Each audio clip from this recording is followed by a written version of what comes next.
Olá, meus queridos, como é que vocês estão? Tudo bem com vocês? Mais uma vez, ó, professor Daniel Japiaçu chegando para mais uma aula do nosso curso completo de Física Básica. E na aula de hoje, só exercícios a respeito da refração da luz, as leis da refração e algumas de suas aplicações. Sem mais delongas, primeira questãozinha já está aí na tela de vocês, né?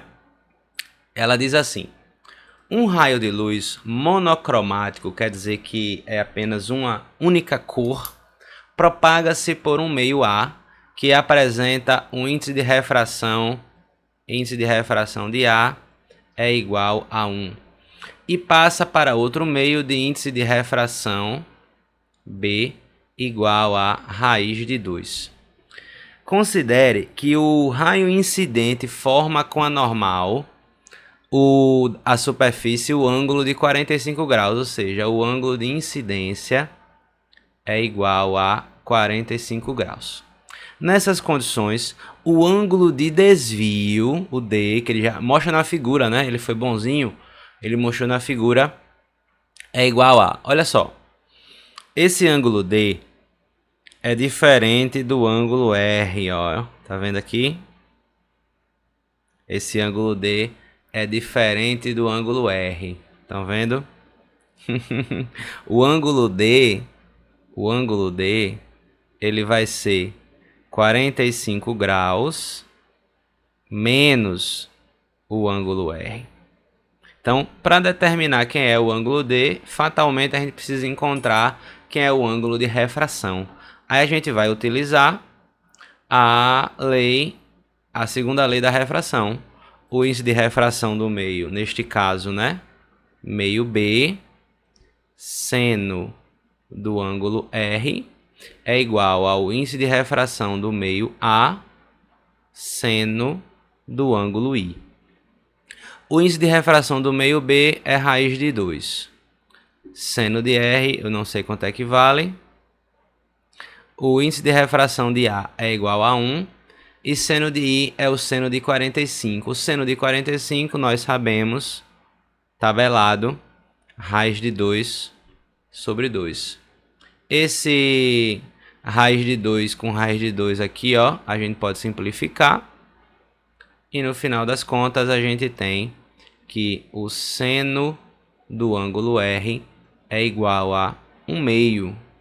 Olha só, galera, se o seno é igual a 1 meio, o ângulo R, nós sabemos, vale 30 graus. Não é isso? Por fim, a gente pode indicar o seguinte: esse desvio aí é de 45 menos 30. Né? 45 graus menos 30 graus. Esse desvio aí, então, é de 15 graus. Beleza? Feita a primeira questão, né? Tá aí, questãozinha tranquila, questão que aplica a segunda lei da refração. Questão número 2, aparecendo aí na tela de vocês, vamos lá resolver. Fala assim: um raio de luz monocromática proveniente de um meio de índice de refração absoluto N2 igual a 2 incide em um meio de índice de refração absoluto N1 igual a raiz de 3. Então, ele sai de um índice de refração igual a 2 e atinge um ponto em que o índice de refração é igual a raiz de 3. Ele está saindo de um ambiente que tem um maior índice de refração para um ambiente que tem um menor índice de refração, não é assim?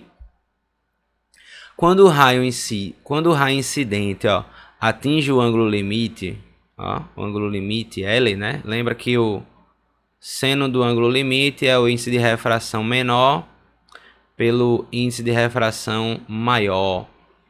Se você não viu essa aula, tem aí no cardzinho a aula que fala sobre as leis da refração. Dê uma assistida nela lá para dar se ligada no que é que significa esse ângulo limite. O ângulo que seria formado entre o raio refratado e uma reta tangente à superfície de separação entre os meios será de... olha só.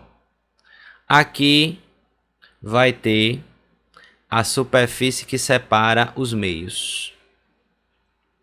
Aqui nós temos o ângulo, o raio de incidência. Aqui nós temos a reta normal. E aqui nós temos o ângulo que a gente chama de ângulo limite. Por que a gente chama esse ângulo de ângulo limite?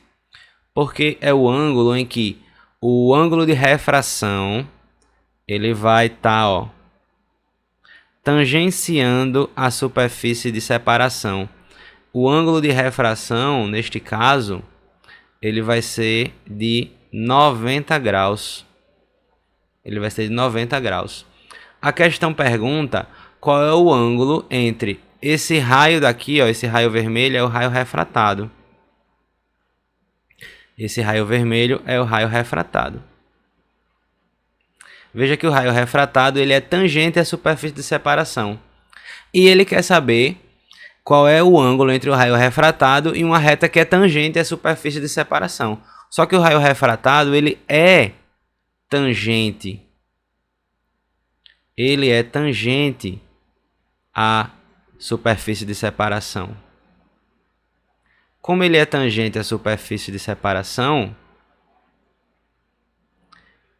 não existe ângulo, né? Não existe abertura entre o raio refratado e uma reta que é tangente à superfície de separação. Então, o ângulo entre eles é zero.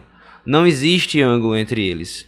Se por acaso a questão pergunta para vocês qual é o ângulo limite, aí você faz o seno de L, vai ser o índice de refração menor é raiz de 3, o índice de refração maior é igual a 2, então o seno de L é raiz de 3 sobre 2, isso quer dizer, no final das contas, que o ângulo L é igual a 60 graus, né? Já que o seno de 60 graus é igual a raiz de 3 sobre 2, mas não é o que a questão está pedindo, né? A questão está pedindo o ângulo entre o raio refratado e a superfície que é tangente, uma reta tangente à superfície de separação. O ângulo entre essas duas coisas é zero, porque o raio refratado é tangente a essa superfície. Vamos lá, pessoal, simbora. Terceira questão aqui sobre as leis da refração. Dessa vez uma questãozinha que faz uma aplicação das leis da refração. Fala assim: os indígenas amazônicos comumente pescam com arco e flecha. Já na Ásia e na Austrália, o peixe arqueiro captura insetos, os quais ele derruba sobre a água, acertando-os com jatos disparados de sua boca. Em ambos os casos, a presa e o caçador encontram-se em meios diferentes. Nós sabemos, né? No primeiro caso, a presa está dentro da água, o caçador está fora. Aqui o caso número 1. Né? O segundo caso é o caso do peixe arqueiro, né? Tá, aqui é o caso número 2. As figuras abaixo mostram qual é a posição da imagem da presa conforme vista pelo caçador em cada situação. Está dizendo que a figura mostra a posição vista pelo caçador. O caçador vê o peixe na posição B. Só que a gente sabe que quando a gente vê dessa forma, da água para o ar, do ar para a água, a gente está vendo o peixe mais próximo do que a posição que ele está. Então, o peixinho está na posição real aqui, ó. A posição aqui é a posição real do peixinho. Ok? Já de fora da água, a sensação é que os objetos vão se afastar. Então, o inseto, na verdade, ele vai estar aqui na posição 3, ó. Essa é a posição real do inseto. Identifique em cada caso em qual dos pontos mostrados o caçador deve fazer pontaria para maximizar suas chances de acertar a presa. Então, o homem é na posição C, né? E o peixe arqueiro na posição 3. A resposta é a letra E de esperança, né? Resposta, letra E de esperança. E essa foi a nossa aula, pessoal. 3 questõezinhas, bem tranquilo, só para ilustrar para vocês como é que a gente aplica as leis da refração. Sugiro que vocês estudem, façam outras questões do material de vocês. E qualquer dúvida, ó, deixa aqui nos comentários, que todas as dúvidas são sempre bem-vindas. Deixa o like, se inscreve no canal, compartilha.